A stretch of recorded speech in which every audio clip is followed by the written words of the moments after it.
back to the Internet Law Podcast. I'm Lindsay Goldrick-Dean. And I'm Yair Cohen. And today we have a special podcast which is dedicated to a right to be forgotten. So Yair, what is a right to be forgotten?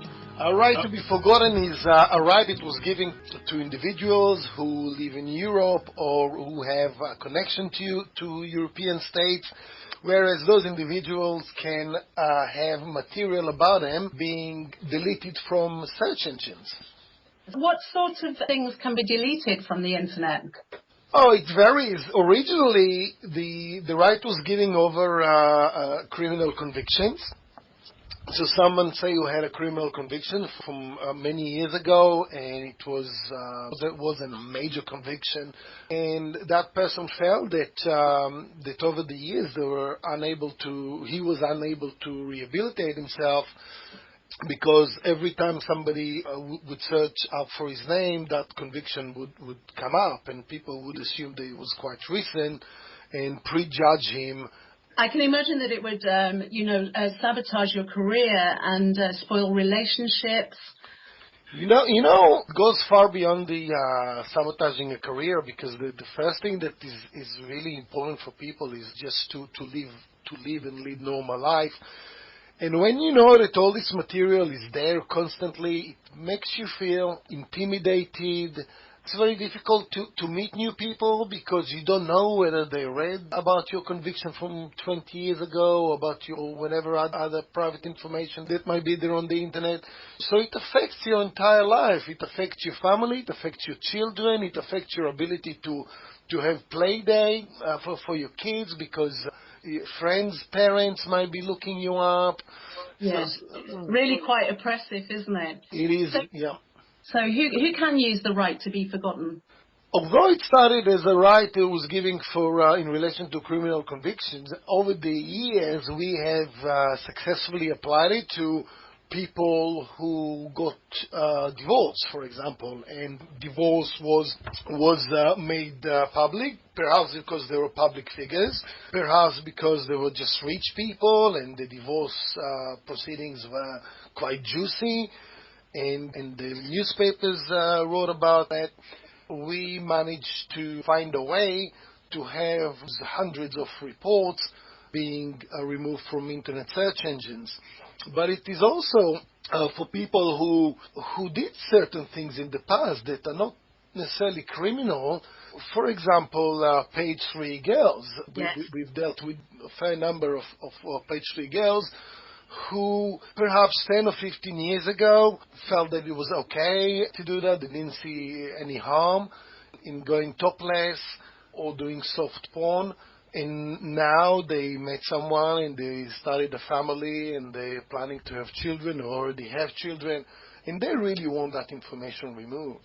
I suppose also if you were a student and you were posting comments that you probably wouldn't make now, or send images to people, and now you've moved on and you have perhaps have a different profession, and it's not helpful in your new profession, having those immature perhaps comments just hanging over you, so it would impede your current profession, things like that. Absolutely. In another group that we are regularly removing articles for is a group of professional people who perhaps had been disciplined, or there have been complaints made about them or against them by patients or by colleagues. We recently dealt with the heart surgeon who was unable to move on with his career because some 10 years ago somebody made a complaint about him that allegedly he was responsible for the death of a patient, and that complaint was made to the coroner. And he was cleared of any wrongdoing, but the report was still there on the internet, and every time that he applied for a senior position in a hospital, he was being turned down. And he felt that a lot of it was to do with the fact that the hospitals did not want to associate himself at a management position with someone who had allegedly, at least, been involved in causing death of a patient. And also people that get wrongly accused. There was the chap in Bristol that was accused of murder. all over the media. And the trouble is, although he was cleared, he always had that stigma attached to him. People think him and they associate him with that crime. So people like him would really benefit from the right to be forgotten. It's actually very interesting because the right to be forgotten was clearly made in relation to a criminal conviction. So people who actually been through the legal process and had not been convicted, initially they were in a much worse position than people who had been convicted. There was no a right to rehabilitate. They had not been convicted, so there's nothing to rehabilitate from. But quite often there would have been reports from legal proceedings or reports from the court where perhaps a witness was quoted of saying something about the person accused, or perhaps the prosecution put the case forward at the beginning of the trial with all the accusations.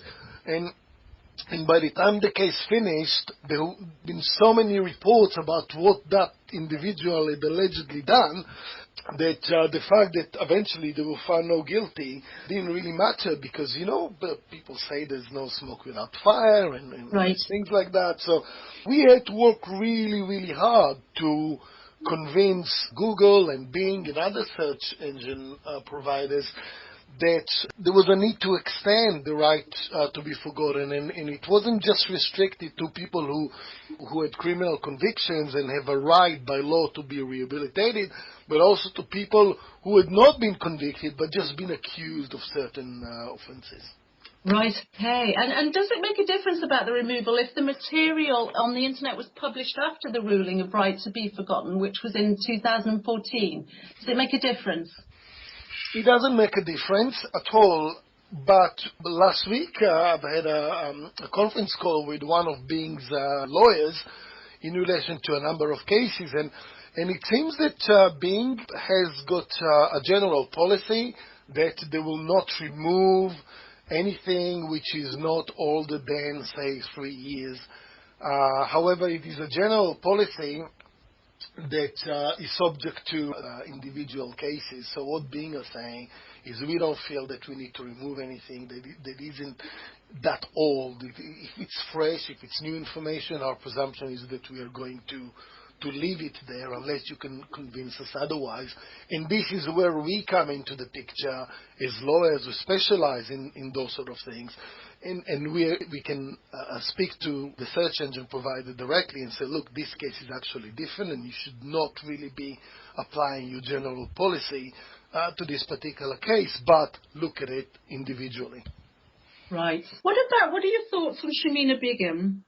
Shamina Begum. Shamina, when she was, at least according to reports, right? Am I right, Lindsay? She went to Syria to marry someone who's accused of being part of Islamic State. Yeah, that's right. And she was only 15, wasn't she? She was a child. She was only 15 at the time, and now she's 18 or 19, and she wants to come back to the country.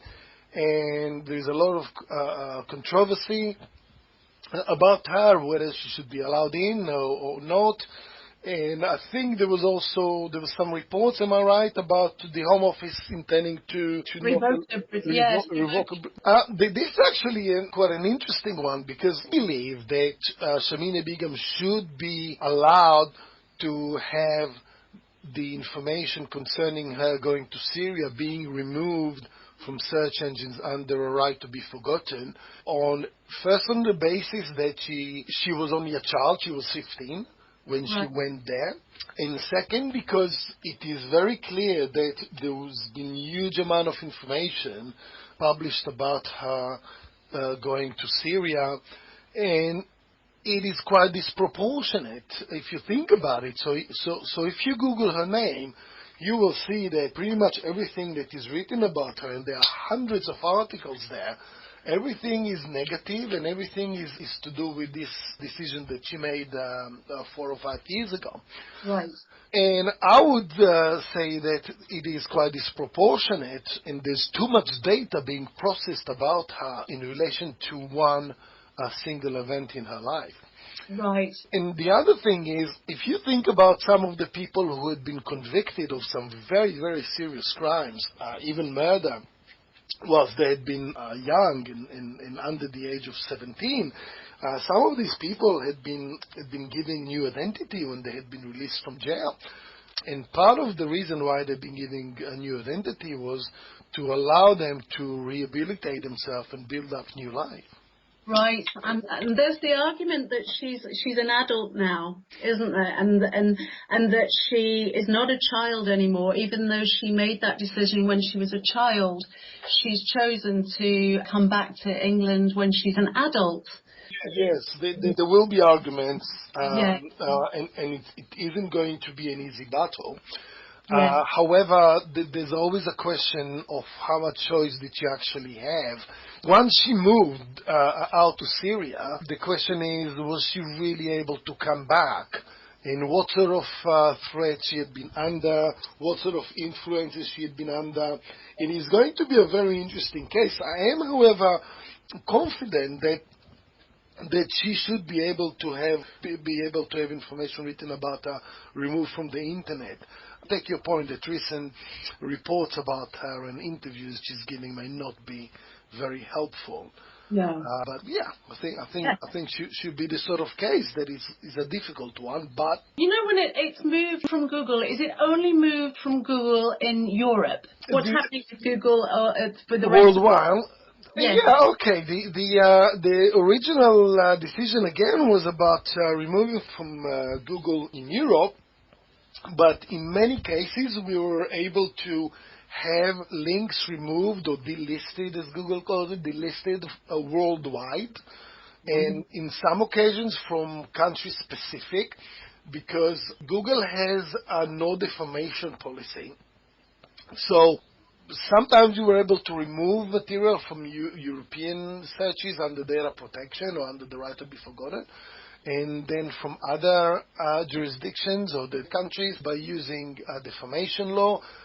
We have to be highly creative. We have to use all sorts of laws and all sorts of processes to achieve what a client wants us to achieve. So I wouldn't say that the right has been extended yet officially for everyone to cover worldwide, but on a case-by-case basis, it is possible to have articles and links on Google searches and being delisted from other countries too, which are not in Europe.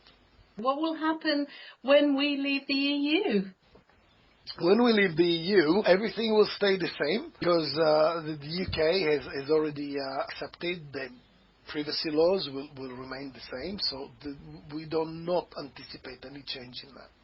That's wonderful.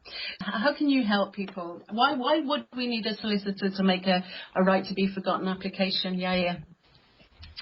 Let me ask you the question, Lindsay. If it was you who needed to remove things from the internet because perhaps the information was untrue or the information was just far too old, and you knew that there was one way of doing this and it could be your very last opportunity for many, many years to get rid of this information, what would you do? Would you try I would to... yes, I would absolutely come to you. Can I talk about a personal experience? Oh, you can talk about anything you want. Well, I had many malicious websites made about me, as you know. And I applied to Google, and there was about 15 websites about me. There was Google adverts. They were all malicious, and they were made by the perpetrator. And Google only removed 2 things. So it didn't make any difference to me at all. So going straight to the right to be forgotten, they moved 2 things only, and the rest remained there. All the sources. Why did they remove only 2 things? I don't know. What reason did Google give you? There was no reason. They just removed 2 things. They were all the same, very similar, and I'm not sure why they were removed rather than the rest of it. It's quite interesting. How did you find your all dealing with Google at the time? So you were an individual who you didn't do anything wrong. You were being harassed, right, by someone that you met a few times.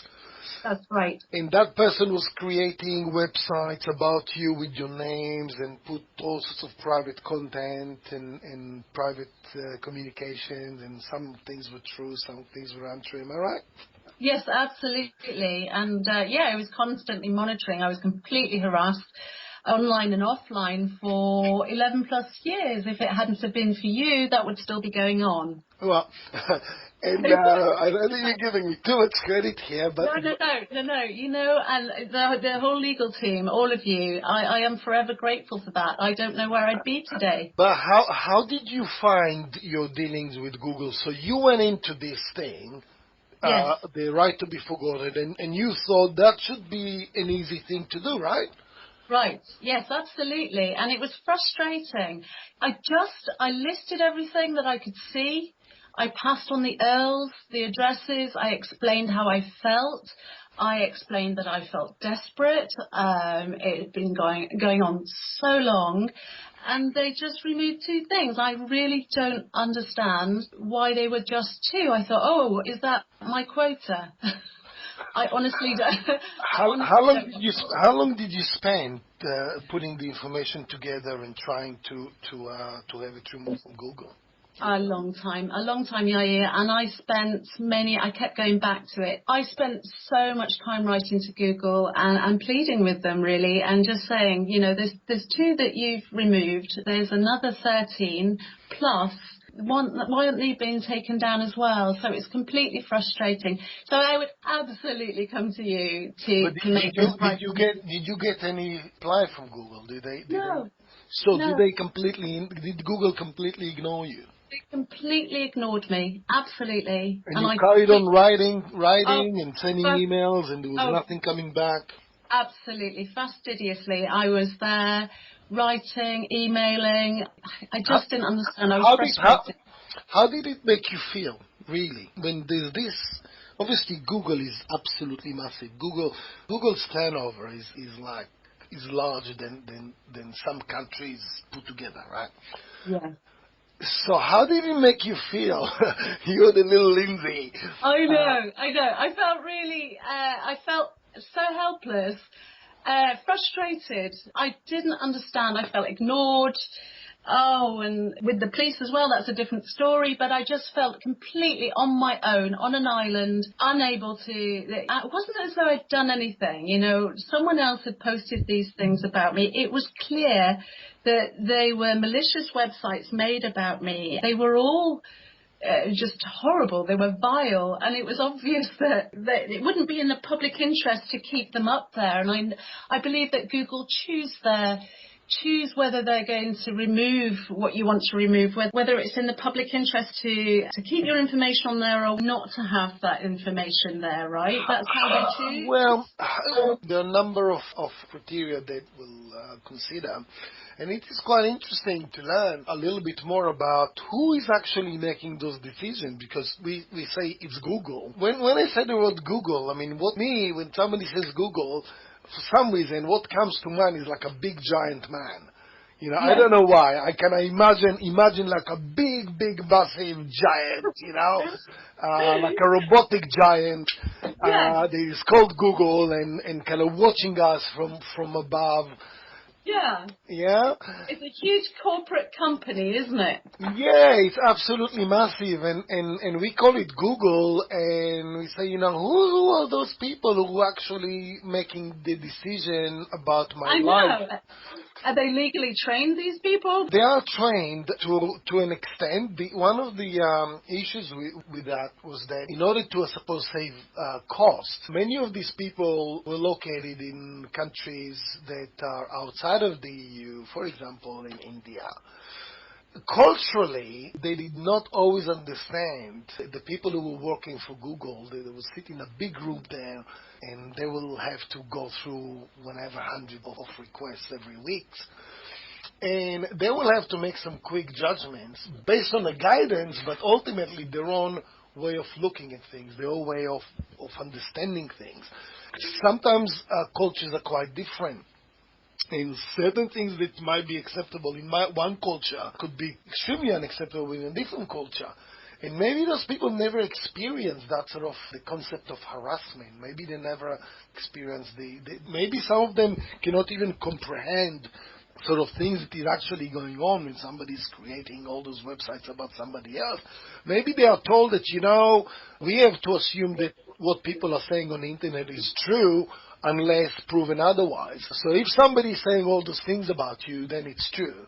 Unless you can go to Google and say, look, I can prove to you that it's not true. So the decisions, they still are highly inconsistent by those people.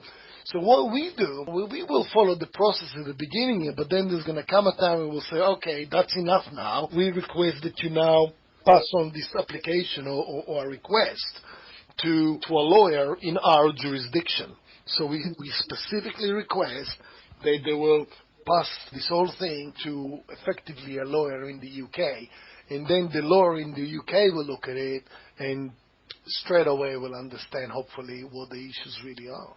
Fantastic. How long does it usually take for you to work on this? The longest case that we are dealing with at the moment, nearly 5 years. It's been going on for a very, very long time. It's a tragic case about false allegations that were made against a psychotherapist. Great man, someone that I met a number of times in person. There was some false allegations made, and we've been to backwards and forwards. We even filed a claim, and we took Google to court, and then Google said, all right, we'll do it, and then they didn't quite do it, and then we had to start the process all over again. So what we are filing now over is delisting from... I suppose it depends on what's involved. But other cases could take 3 weeks. The right to be forgotten request really requires specialist knowledge of the internet law, yes? Yeah, I would say so, because quite often it's not just the article, it's because people are searching for the article, then even when the article goes, Google will still suggest people search for that phrase that brings up the whole thing all over again. And on other occasions, there will be images, so the article might be delisted, but some images that are linked to the article might still be there. So I would say it's a highly specialist area of law now, yeah. Yes, and I think what else as well, if you dealt with it, then there's someone real at the end of the phone. Google isn't contactable, is it? I mean, I was emailing into the abyss, I think, but when you are feeling so distressed, I think just to have your hand held at a time like that, having someone else do it for you is tremendous, because it can feel like a real ball and chain for people around their ankles. They might not want to face it, or it might just be too much for them to even think about, and you would see it all as a whole and look at all links and sources and images, and it wouldn't just be a couple of things, that you would do the whole thing. And I think that's why anyone should come to you. Yeah, I really do. I'd be happy if they also went to another lawyer or somebody else who really specialize in that. The best thing that we do for a client is we convince them to not give up. We say, look, just one more step.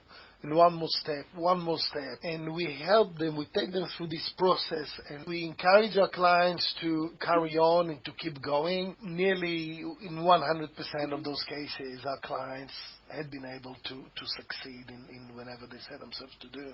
I know, and it just takes away so many anxieties. I think that most cases that are rejected by Google, they are rejected. People just give up at that point. I don't blame them, because after all, you're dealing with Google. But I think that persevering is so important with those sort of cases. You have to persevere. You have to try this other thing and another thing and another approach and another letter and another email and another telephone call with the lawyers. And sometimes you have to take Google to court. But if the advice that we give you is that you have got a good case, you should, whenever possible, follow that, because nearly always there will be positive outcomes. It's wonderful news, Yair. Thank you so much for talking today. My pleasure. And I think that perhaps, Lindsay, what we can do in future podcasts, talk about more industry-specific right to be forgotten application. I mean, we can really drill down into this topic so people learn as much as possible. We can talk, for example, about teachers who've been disciplined and or lawyers who've been disciplined. We do a couple of very interesting cases now. One is to do with a solicitor who had been struck off, but that was quite a while ago. We are trying to help that a person remove some information about those events from the internet. We deal with teachers who've been disciplined at one point in their career, but hey, they kind of moved on since then. And there's a special category of professional people. I think it would be really worthwhile doing Yes. one on that. But so far as the right to be forgotten, those special categories that people simply, everybody knows about criminal records and about Right. those sort of things. But what happens if you used to be a celebrity? What happened if you've been a victim of a crime Yes. and which received a lot of publicity? All those sort of things, I think it would be really interesting in the future to drill down into some of these topics where we can give people some answers. Absolutely. So our next podcast, we're going to talk about online harassment. Is that right? Yes, that's right. Yes. So it is going to be about the sort of things that what people can do if they're being harassed on the internet, how helpful the police is, what are the options in terms of the legal process, how can you do things yourself without having to pay a lawyer to help you with that, because it's quite tough, isn't it, when you're being harassed? Oh, it is. I've got lots to say about that one, actually, Yair. I'm sure you do. And then in a couple of weeks' time, we are going to talk about people who've been wrongly accused of crime and how that affected them. And then we've got another podcast coming up dedicated to online business reviews. Right. So it is going to be quite interesting. Yeah, defamation. We've got lots of things to cover. Oh, I'm going to Las Vegas to my annual Internet Law Leadership Summit. And Internet Law Leadership Summit, it is a group of about 50 attorneys from the United States who all specialize in Internet law. They are the very, very best of Internet lawyers in America. And I've been very fortunate to be invited to that group a few years ago. It is going to be very interesting because for 2.5 days, all we do is we talk about Internet law, about the recent developments, about recent cases. Wow, there's lots to talk about there, isn't there? Absolutely. So I will make sure that I report back, talk about all the latest developments in Internet law around the world. And I think that's it for now. That's wonderful. That's wonderful. Thank you. Thank you, Lindsay. Great having you. And we'll talk again next week. I really look forward to it, Yair. Fantastic. Okay.